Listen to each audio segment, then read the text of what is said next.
আর 2 দিন পরেই আমাদের বাড়িতে একটু পুজোর আয়োজন আছে। বাড়ি ঘর দুয়ার একটু ক্লিনিং করতে হবে।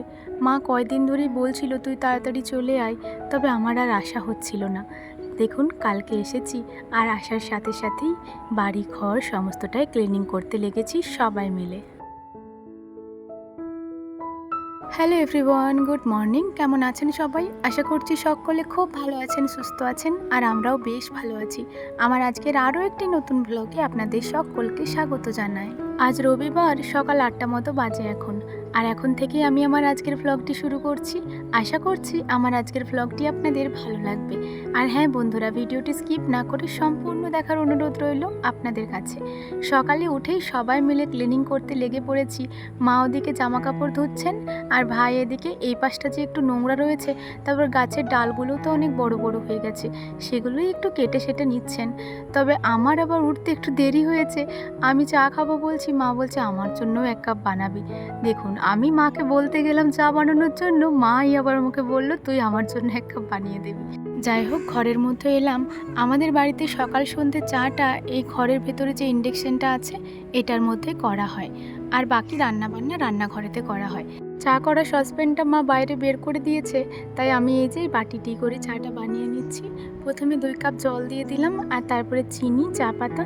চিনির কৌটোর মধ্যে চামচটা আবার ছিল না, তাই হাতে করেই দিয়ে দিয়েছি। আর তারপরে দেখুন একটু পাউডার দুধ দিয়ে দিলাম। বাড়িতে আমাদের গরুর দুধ নেই, এখানে এটাই সমস্যা, বাকি সব কিছুই আছে। যাই হোক, চা খাওয়ার পরে এই যে সমস্ত কাজকর্ম শুরু করলাম। প্রথমে ভাইয়ের ঘরটি থেকেই শুরু করছি। ভাইয়ের ঘরটি দেখতেই পাচ্ছেন কতটি অগোছালো রয়েছে। আসলে জিনিসপত্র একটু বেশি ঠাসাঠাসি, রুমগুলোতে একটু ছোট ছোট, তার উপর আবার এত জিনিস, সেই জন্যই না রুমের মধ্যে একটুও জায়গা নেই, তাই যেন মনে হয় ঘরটা অনেক ভর্তি ভর্তি লাগছে। তবে একটু গুছিয়ে রাখলে পরে এতটা ভর্তি লাগে না। এই যে দেখুন, বিছানাটি প্রথমে টান টান করে পেতে নিলাম, আর তারপরে বিছানা ঝাড়াটাই করে ঝেড়ে নিয়েছি। এই বিছানার চাদরটি মা 2 দিন আগেই পেতেছে, সেজন্য আর চেঞ্জ করলাম না। বালিশগুলোও জায়গা মতো রেখে দিলাম। আর এই ঘরেতে 2-3টে মতো প্রায় কাঁথা রয়েছে, তো ওই কাঁথাগুলো একটু গুছিয়ে পরে রেখে দিচ্ছি। ভাইয়ের রুমটিতে জামা কাপড় রাখার জন্য একটা আলনার মতো করা আছে, তার সত্ত্বেও ওর সমস্ত জামা কাপড় দেখছি এই সোফাটার উপরেই রয়েছে। তো সমস্ত জামা কাপড়গুলো নামিয়ে নিলাম। আর আমাদের এই সোফাটার না এই মাঝের স্প্রিংটা আবার একটু নষ্ট হয়ে গেছে, মানে খুলে গেছে, তো ওটা আর সারানো হচ্ছে না। সেজন্যই দেখুন এখানে কয়েকটা জিনিস রেখে দিলাম, যাতে ওই জায়গাটা যেটা বসে গেছে ওটা একটু মেকআপ হয়ে যায়। আর তার উপরে এই যে চাদরটা পেতে দিলাম। এরপর জায়গাটি দেখতে বেশ ভালো লাগছে বলুন। এই যে যত জামা কাপড় এখানে, আবার দেখছি তারাটিতেও বেশ কয়েকটা রয়েছে। আমাদের এখানের আশেপাশে বেশ কয়েকটা কারখানা থাকায় ঘরের মধ্যে প্রচণ্ড পরিমাণে কালি ঢোকে জানেন, সেই কালিগুলি দেওয়ালের মধ্যে বসে গেছে। এই বিছানা ঝাড়ুটা তো বেশ অনেকটাই সফট, এটাই করে না দেওয়ালগুলোও বেশ ভালোভাবেই ঝাড়া যাচ্ছে। আমাদের এই দেওয়ালগুলিতে তো পুট্টি রং করা আছে, সেজন্য একটু মতো ঝেড়ে দিলেই না সমস্ত নোংরাগুলো উঠে যাচ্ছে। তো ওটা দিয়েই ভালো করে ঝেড়ে দিলাম। আর যে কটা জামা কাপড় ছিল গুছিয়ে রেখে দিয়েছি। ভাইয়ের এই পড়ার টেবিলটা এমনি গোছানোই আছে, তবে জিনিসগুলো একটু এলোমেলো থাকায় মনে হচ্ছে যেন কতই না অগোছালো। তো সেই জিনিসগুলোই একটু ঠিকঠাক করে রেখে দিলাম। আর তারপরে দেখুন বিছানা ঝাড়াটাই করেই এই টেবিলটাও একটু ভালো করে ঝেড়ে দিলাম। সাইডে আবার পাখাটা পড়েছিল, তো সেটাও দিয়ে দিলাম। এরপর বেশ ভালো লাগছে দেখতে। ভাইয়ের রুমে খাটের তলে প্রচণ্ড পরিমাণে নোংরা ছিল, তো ওই রুমটা ভালোভাবে পরিষ্কার করে এলাম এই যে আমাদের 3 নম্বর রুমে। ভাইয়ের রুমটি হচ্ছে 2 নম্বর রুম। 1 নম্বর রুমে আমার মা বাবা থাকেন, 2 নম্বর রুমে ভাই, আর এই 3 নম্বর রুমটিতে এমনি আলমারি, তারপর জামা কাপড়, আর ওই যে চা করা ইন্ডাকশনটি রাখা আছে। আর এই রুমটিতে আবার 2টো দরজা। এই যে ব্যাক সাইডে দেখছেন একটা ছোট্ট মতো দরজা রয়েছে, তবে এই দরজাটি প্রায় সময় বন্ধই থাকে, কখনো খোলা হয় না বললেই চলে। এই যে দেখুন, এই নিচের দিকটাতে একটু ফাঁকা ছিল, এই জায়গাটিতে একটা গামছা মতো দেওয়া আছে, তার সত্ত্বেও আরও একটা কাপড় দিয়ে দিলাম যাতে পোকামাকড় কোনো কিছু না ঢুকে যায়। আর তারপরে এই যে আলনাটি রয়েছে, এই আলনাটি এই ধারটিতেই থাকে, তো একটু ঝুল হয়ে গেছিলো, তো সেগুলোই ঝেড়ে নিলাম। আর এই আলনাটির অবস্থা দেখছেন, এগুলো একটু ভালো করে গুছিয়ে নেব। প্রথমে সমস্তটাই নামিয়ে নিলাম। আর এই আলনাটির মধ্যেও প্রচণ্ড ধুলো বসেছিল, তো সেটাই একটু শুকনো কাপড় দিয়ে ভালো করে মুছে নিচ্ছি। এই আলনাটিতে বেশ অনেক জামা কাপড়ই থাকে, তবে বেশিরভাগ জামা কাপড় আবার পরা হয় না বললেই চলে, সেগুলো এটার মধ্যেও রাখা ছিল। আজকে মা সমস্ত জিনিসগুলো বেছে বেছে যেগুলো আর কি পরা হয় না, সেগুলো একটা বস্তার মধ্যে কুড়িয়ে দিয়েছে। বললো ওগুলো তাকে তুলে রাখতে, পরে আবার যখন দরকার হবে তখন না হয় বের করে নেবে। এতে করে আলনাটি গোছানোর পরেও বেশ অনেকটা জায়গা ফাঁকা রয়েছে। ভালোই হয়েছে, দুদিন বাদেই তো বাড়িতে পুজো, তখন তো অনেক কুটুমজন আসবে, ওনাদেরকেও জামা কাপড় রাখার জন্য তো একটু জায়গা দিতে হবে। ওনারা না হয় তখন ওই ফাঁকা জায়গাটিতেই জামা কাপড় রাখবেন। যাই হোক, এই যে দেখুন এই মাদুর দুটিও এদিক সেদিক ঘুরে বেড়াচ্ছিল। আলনাটির ব্যাক সাইডে একটু জায়গা ফাঁকা ছিল, ওখানেই মাদুর দুটি রেখে দিয়েছি। আর এই বুনুর সাইকেলটি কতদিন কেনা হয়েছে, বুনু মানে চালাবেও না, আর সাইকেল নেবো করছিল। তো বাবা এই যে দেখুন এনে দিয়েছে, তবে ও তো এখনও চালাতেই পারে না, এখানেই পড়ে আছে। তো সেটাই এখন বার করে দেব, কারণ এই রুমটা একদম পুরোটাই ফাঁকা করতে হবে। এখানে অনেক জিনিসপত্র রাখা হবে, পুজোর জিনিসপত্র, তারপরে কুটুমজন অনেকজনই তো আসবে, তো ওনাদেরও জামা কাপড় ব্যাগ সমস্তটাই তো থাকবে, সেজন্যই ওটা বেরই করে দেব। এই যে দেখুন, এই যে এই পাশের দেয়ালগুলিও প্রচণ্ড পরিমাণে ধুলো হয়েছিল, তবে ওই ঝাড়ুটা দিয়ে তো এত দূর নাগাল পাবো না, তাই এই ঘর ছাড় দেওয়া ঝাড়ুটাই করেই ভালো করে ঝুলগুলো একটু ঝেড়ে নিচ্ছি। আলমারির ওপরে আলমারির কাভারটা রয়েছে, মায়ের ওটা লাগানোর সময় হচ্ছে না, তাই ভাবলাম আজকে না হয় আমিই লাগিয়ে দেব। তবে তার আগে ওখানে যে পরিমাণ ধুলোগুলো বসেছিল ওগুলো সমস্তটাই ঝেড়ে নিচ্ছি একটু। আমাদের সব ঘরে তাকের মধ্যে একটু আধটু জিনিস থাকবেই, তো ওই যে আমার মাও যেমন তাকের মধ্যে কাঁথা বালিশ সমস্তটাই বস্তায় গড়িয়ে রেখেছে, তবে তাকের ওই যে পর্দাগুলিও মা বানিয়ে রেখেছে। ভাই আর বাবা ওরা কিছুতেই ওই দুটো লাগিয়ে দিচ্ছে না, ওগুলো তো আর আমার মা লাগাতে পারবে না। তো সেজন্যই দেখুন মা আমাকে প্রত্যেকবারই বলে যে দেখ ওরা এখনও পর্যন্ত লাগিয়ে দেয়নি, তবে আমার দ্বারাও ওটা সম্ভব নয়, তাই আমিও কিছু করতে পারছি না। যাই হোক, জানালাগুলি সমস্তটাই পরিষ্কার করে নিলাম একটু। আর তারপরে দেখুন এই জায়গাটির কী অবস্থা, এখানে যে কটা কাপ বাটি রয়েছে ওগুলো সমস্তটাই ভাইকে বললাম তুই একটু বের করে দে, আমি ততক্ষণ এই জায়গাটা একটু পরিষ্কার করে নিই, কারণ এই জিনিসগুলো সমস্তটাই পরিষ্কার করব, তারপরে আলমারির কভারটা পরাবো। ভাই এদিকে দেখুন বুনুর সাইকেলটাই আবার চড়ে বসেছে, ও বলছে এই সাইকেলটা আমিই নিয়ে নেবো যদি বুনু না নেয়। আলমারির নিচেতেও বেশ অনেকগুলি জিনিস ছিল, আবার অনেক ধুলোবালিও ছিল, সেগুলি সমস্তটাই বের করে নিচ্ছি। জিনিসপত্র যেগুলো দরকারি জিনিস সেগুলো ভাইকে বললাম একপাশে রাখ, আর বাকি ধুলো নোংরা এগুলো সমস্তটাই আমি বের করে দেবো। ভাই এখানে আমাকে একটু হেল্প করে দিল। কেউ যদি হেল্প করে দেয় একটু, তাহলে কিন্তু কাজকর্ম করতে বেশ অনেকটাই সময় কম লাগে। তো এই যে দেখুন কত নোংরা বের হয়েছে, তবে এর মধ্যে বেশিরভাগটা কিন্তু প্লাস্টিকের প্যাকেট, ছোট ছোট বোতল আর ওই যে কাগজের প্যাকেট, এই সমস্ত জিনিসেই ঘরটা ভর্তি হয়েছিল। তো এই সমস্ত জিনিসগুলো আনাচে কানাচে থেকে বের করে এই যে ঝাঁটা দিয়ে একদম দুয়ার গোড়ায় বের করে দিয়েছি। এখন আর বারান্দাটা ঝাড় দেবো না, ওই যে বললাম আলমারির কভারটা পরাবো, তো ওটা আগে পরিয়ে নিই, তারপরে বারান্দাটা ঝাড় দেবো। তো নোংরাগুলো সমস্তটাই বের করে ঝাঁটাটিও বাইরেই রাখলাম। ভাইকে বলেছিলাম কাভারটা একটু ভালো করে ঝেড়ে দিবি, তো ও আবার কাভারটা ঝাড়ার পরে নিজেই পরে নিয়েছে। বললাম তোকে পরতে হবে না, আলমারিটাকে পরা। আমি আর ভাই দুজনাতেই ভেবেছিলাম আলমারির কভারটা পরাতে হয়তো বেশ অনেকটাই সময় লাগবে, তবে কভারটা পরাতে গিয়ে দেখি এটা তো বেশ সহজেই পরানো গেল। আমি আর ভাই দুজনাতেই তো অবাক। ভাই বলছে দিদি আমি ভাবলাম অনেকটা সময় লেগে যাবে, যাই হোক কত তাড়াতাড়ি হয়ে গেল বল। তো এই যে দেখুন ভালো করে পরিয়ে দিয়েছি, আর তারপরে যে চেন দুটি রয়েছে ওই চেন দুটিও লাগিয়ে দিচ্ছি। আলমারির কভারটা থাকা সত্ত্বেও শুধু শুধু কেমন আলমারিটি নোংরা হচ্ছিল, এই জিনিসগুলো একটু নিজেদেরকেই খেয়াল রাখতে হয়, কোনটা কখন কীভাবে রাখতে হবে সেটা নিজেদেরকেই বুঝে শুনে রাখতে হয়। যাই হোক, এই যে দেখুন খুব সুন্দরভাবে পরানো হয়েছে, আলমারিটাও দেখতে বেশ ভালো লাগছে। ওই যে জামা কাপড় কটা রেখেছিলাম না, বললাম যেগুলো এক্সট্রা রয়েছে পরা হয় না, ওগুলো মায়ে বস্তাটার মতো রেখেছে, ভাইকে বললাম তুলে দিতে, ও এই যে তুলে দিল। আর তারপরে দেখুন এই টেবিলটা একটু ভালো করে ঝেড়ে নিচ্ছি। আজকে সব জায়গায় আমি ঝাঁটা উলিয়ে দিয়েছি, একটু পরে তো আবার ধোয়া মোছা করবো, তো সেজন্যই ঝাঁটা দিয়েই একটু ভালো করে ঝেড়ে নিচ্ছি। টেবিলের ওপরেও বেশ অনেক ধুলো পড়েছিল, সেগুলো ভালো করে ঝেড়ে নিলাম। আর টেবিলের পাশটিতে যে জানালাটি রয়েছে ওই জানালাটিতেও বেশ অনেক জিনিসপত্র রয়েছে, যেগুলো একটু এলোমেলো ছিল সেগুলো একটু সাজিয়ে রেখে দিলাম, পর্দাটা ঠিক করে দিয়েছি।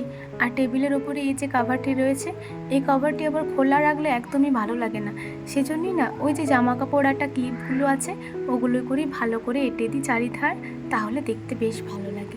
তবে এগুলো কি আর থাকবে, আমার ছোট বোনটা রয়েছে ও এগুলো সব খুলেই দেবে। টেবিলটা ভালো করে গুছিয়ে নিয়েছি, এরপর বারান্দাটি ঝাড় দেব। ভাইয়ের ঘর থেকেও তো বেশ অনেক নোংরা বের হয়েছিল, আর ওই ঘর থেকে তো দেখলেনই কত প্যাকেট ট্যাকেট বের হয়েছিল, তো সেই সমস্ত জিনিসগুলি এই যে জড়ো হয়েছে, কত নোংরা লাগছে দেখুন। এই যে হাঁড়িটি দেখছেন, এই হাঁড়িটির মধ্যে এক হাঁড়ি আখের গুড় আছে। তো মা এখানে রেখেছিল চক টেনে, সেটা একটু সরিয়ে দিলাম আর তারপরে ভালো করে ঝাড় দিয়ে নিচ্ছি। এই যে নোংরাগুলি দেখছেন, এই নোংরাগুলির মধ্যে আবার বেশ কয়েকটা কৌটো কাউটি আছে যেগুলো একটু ভালো, তবে সমস্তটাই বের করে দিচ্ছি। বাইরে যখন নোংরাগুলো ফেলবো তখন ওই কৌটোগুলো বেছে রেখে দেবো, তারপরে আবার ভালো করে ধুয়ে রাখা হবে। বাড়িতে পুজোর জন্য আগের দিন মার্কেট থেকে যে কটা জিনিস আনা হয়েছিল সেগুলো তো বারান্দাতেই রাখা ছিল। যেহেতু সেদিন একটু খাওয়া দাওয়ার ব্যবস্থা হবে, তাই এই যে পাতা গ্লাস সমস্তটাই আনা হয়েছে। ওই সমস্ত জিনিসগুলি আমাদের ওই 3 নম্বর রুমটিতে রেখে দিলাম আর তারপরে এই যে বারান্দাটি ঝাড় দিয়ে নিচ্ছি। এখনও অবধি মা বাবার রুমটা পরিষ্কার করা হয়নি, তো এই নোংরাগুলো একটু বের করে দিই, পায়ে প্রচণ্ড লাগছে। তারপরে মা বাবার রুমটা পরিষ্কার করব, তারপরে যা নোংরা বের হয় একেবারে বাইরে বের করে দেব। তো এগুলো এখন সিঁড়িটার কাছেই থাক, তারপরে না হয় লাস্টে বের করব। মা বাবার রুমে এলাম, আর এই রুমের প্রত্যেকটা দেওয়ালে প্রচণ্ড পরিমাণে কালি ধুলো বসেছে। কালি ধুলো কেন বলছি জানেন? ধুলোগুলো সমস্তটাই কালো কালারের, সেই জন্যই বললাম, কারণ এখানে তো প্রচণ্ড পরিমাণে কালি, তো সেগুলো একটু ঝেড়ে নিচ্ছি। আর এই তাকে যে কটা ফটো ফ্রেম রয়েছে ওগুলো একটু আগেই আমি পরিষ্কার করে রাখলাম, তো তাকগুলোই একটু সামনে সামনে ঝেড়ে নিচ্ছি। আবার বিয়ের আগে এই রুমটিতে আমি আর আমার ভাই থাকতাম, তবে আমার বিয়ের পরে ভাই এই রুমটিতে আর থাকতে পারে না, ওর নাকি খুবই মন খারাপ হয়। তো সেই থেকে এই রুমটিতে আমার মা বাবা থাকেন, আর পাশের যে রুমটি আছে ওইটিতে আমার ভাই থাকে। তবে এখনও যখনই আমি এখানে আসি, আমি কিন্তু এই রুমটাতেই প্রথমে আসি, কারণ এই রুমটি আমার প্রচণ্ড পরিমাণে নিজের মনে হয়। সত্যি বলতে যে জায়গাটিতে আমরা অধিকাংশ সময় পার করেছি, বহুদিন পর সেই জায়গাটিতে এলে জায়গাটিকে প্রচণ্ড পরিমাণে নিজের মনে হয়। ছোটোর থেকেই খুব শখ ছিল আমার যে আমাদের একটি নিজের রুম হবে। গ্রামের বাড়িতে যখন থাকতাম, মা বাবা আমি ভাই সবাই তো একটা রুমে থাকতাম, আর একটা রুমে আমার ঠাকুমা দাদু, আর ছিল বারান্দা, মানে দুটোই রুম ছিল। তো তখন মনে হতো কখন আমাদের একটা নিজের রুম হবে। তো এখানে আসার পরে এই যে এই রুমটি ছিল আমার আর আমার ভাইয়ের, তো নিজের একটা রুম পেয়ে প্রচণ্ড পরিমাণে খুশি হয়েছিলাম জানেন। তবে বিয়ের পর যখন এখান থেকে গিয়েছিলাম, তখন সত্যি বলতে এই জায়গাটির প্রতি আলাদাই একটা টান অনুভব করছিলাম। প্রচণ্ড কষ্ট হয়েছিল সেদিন, তার সত্ত্বেও চোখের জল ফেলতে পারিনি। যাই হোক, আর মনে করতে চাই না, নয়তো এখনই আমি কেঁদে ফেলবো। এরপর একটা হাসির কথা বলি। আপনারা নিশ্চয়ই ভাববেন যে আমি চোখের জল কেন ফেলতে পারিনি, কারণ সেদিন আমি মেকআপ করেছিলাম। আমি যদি কাঁদি আমার সমস্ত মেকআপ নষ্ট হয়ে যাবে। এত কষ্ট হওয়ার সত্ত্বেও আমি চোখের জল ফেলতে পারিনি জানেন। আমি চোখের গোড়ার থেকেই জলটা মুছে মুছে রেখে দিচ্ছিলাম। কি আর বলবো, সেই দিনটা মনে পড়লে যতটা কষ্ট হয় ততটা হাসিও পাই আমার। যাই হোক, অনেক কান্না হাসির কথা হলো। এদিকে দেখুন, আপনাদের সাথে গল্প করতে করতে আমার অনেক কাজই সারা হয়ে গেছে। ঘরের 4টে দেওয়াল ভালো করে মুছে নিয়েছি, আর তারপরে বিছানাটিও সুন্দর করে ঝেড়ে আবার পেতে ফেলেছি। বিছানার মধ্যে যে কটা বালিশ রয়েছে ওগুলোর কভারগুলো মা আজকেই কাচা ধোয়া করেছে, সেজন্যই কভারগুলো পরানো নেই, তবে ওইভাবেই গুছিয়ে রেখে দিলাম। তারপরে ঘরটা ভালো করে ঝাড় দিয়ে এই যে সমস্ত নোংরা এই সিঁড়ির কাছটিতে জড়ো করে রেখেছি, আর উঠানটাও একটু ভালো করে ঝাড় দিয়ে নিলাম। এই নোংরাগুলো আমার আর ঘাঁটতে একদমই ইচ্ছা করছে না। ভাইকে বললাম, ভাই তুই একটু প্লিজ একটু দেখে দেখে রেখে দিবি কী কী জিনিস নিতে হবে না হবে, তারপরে বাকি নোংরাটা ফেলে দিবি। তবে আমার ভাই এমন কাজ করেছে যেটার মানে একটা ক্রেডিট দেওয়া ওকে দরকার। ও সমস্ত জিনিসটা বাইরে নিয়ে গিয়ে ফেলে দিয়ে চলে এসছে। কি আর বলবো, আমি তখন কপালে হাত দিচ্ছি যে তোকে বলাটাই আমার ভুল হয়েছে। যাই হোক, কী করা যাবে, ওটা ভাবলে আর কিছু করার নেই। তো এদিকে এলাম এক বালতি জল নিতে, এরপর ঘরটা ভালো করে ধোয়া মোছা করব। আপনারা তো জানেনই যে আমি শুধু জল দিয়ে কখনোই ঘর মুছি না, জলের মধ্যে একটু সার্ফের গুঁড়ি কিংবা একটু শ্যাম্পু মিক্স করি ঘরটা মুছি। তো এই যে জলের মধ্যে অল্প কটা সার্ফের গুঁড়ি দিয়ে দিলাম, আর তারপরে একটা কাপড় নিয়ে চলে এসেছি। এরপর ঘরটা ভালো করে মুছে নেব। আজকেই যেহেতু ঘরটা ভালো করে ডিপ ক্লিন করলাম, তো এই ঘরের মধ্যে যে নেটটা দেওয়া রয়েছে দেওয়ালে, ওই নেটটিও ভালো করে মুছে নিচ্ছি, কারণ ওটার মধ্যেও ধুলো বসে রয়েছে।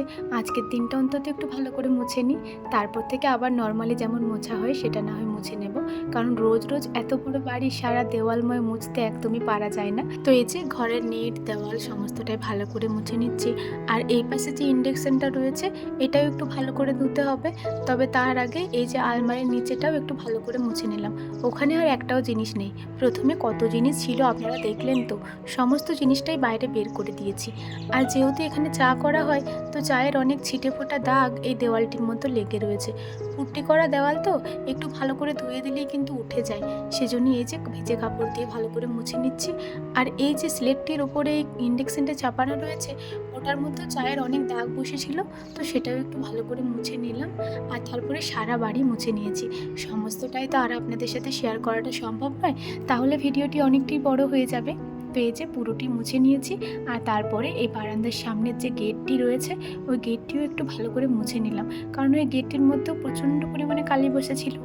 ভালো করে মুছে এই যে সিঁড়িটিও ধুয়ে নিয়েছি। এরপর ঘর মোছা জলটি ফেলে হাত মুখ ভালো করে ধুয়ে নেব। ঘরটা কিন্তু এই এক বালতি জলে মোছা হয়নি, মাঝে আমি আরও একবার জলটা চেঞ্জ করেছিলাম, কারণ ঘরেতে তো আমাদের প্রচণ্ড কালি, এক বালতি জলে ভালো করে কখনোই মোছা হয় না। সেজন্যই জলটা চেঞ্জ করে আরও একবার মুছেছি।